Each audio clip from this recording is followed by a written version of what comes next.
వీక్షకులకు స్వాగతం. సరైన భాగస్వామిని ఎంపిక చేసుకోండి. తమ జీవిత భాగస్వామిని ఎన్నుకునే యువతులు ముందుగా తమ వైవాహిక జీవితానికి అంతరాయం కలిగించే అలవాట్లు వరుడిలో ఏమి ఉన్నాయా అనే విషయం లోతుగా పరిశీలించాలి. పెళ్లి చేసుకొని అతనితో కలిసి కష్టసుఖాలు పంచుకోబోతున్నారు. అతడు మీ కళ్ళను, ఆశలను, ఆకాంక్షలను పూర్తి చేయడంలో ప్రధాన పాత్ర వహించబోతున్నాడు. కాబట్టి అతని గురించి పూర్తిగా తెలుసుకోవాలి. భర్త చక్కటి అవగాహన గల వ్యక్తి అయితే సంసార జీవితంలో వచ్చే సమస్యలు, పిల్లలతో వచ్చే కష్ట నష్టాలు అంతగా బాధ కలిగించవు. రాను రాను ప్రేమ వివాహాల సంఖ్య పెరుగుతోంది. యువతలను అనేక మంది బాయ్ ఫ్రెండ్స్ ఉంటున్నారు.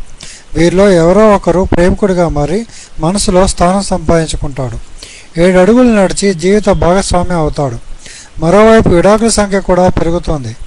ప్రేమికుడిగా ఉన్నప్పుడు చూపించిన ప్రేమ వివాహం తర్వాత భర్తగా చూపించకపోవడంతో యువతులు మనస్తాపం చెందుతున్నారు.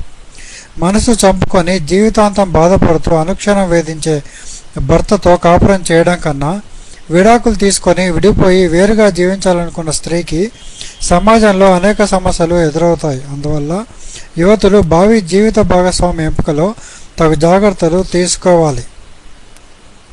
తెలివిగా వ్యవహరించాలి.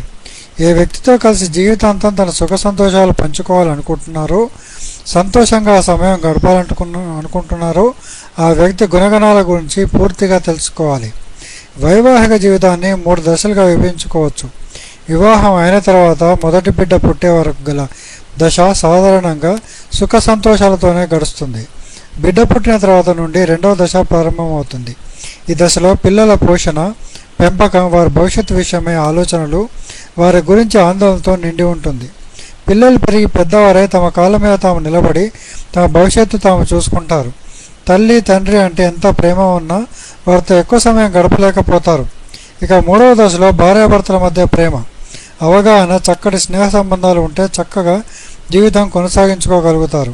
ఈ 3 దశలలోనూ మంచి జీవిత భాగస్వామి పాత్ర పోషించే సామర్థ్యం, వ్యక్తిత్వం అందరిలోనూ ఒకేలాగా ఉండడనే విషయం యువతులు అర్థం చేసుకోవాలి.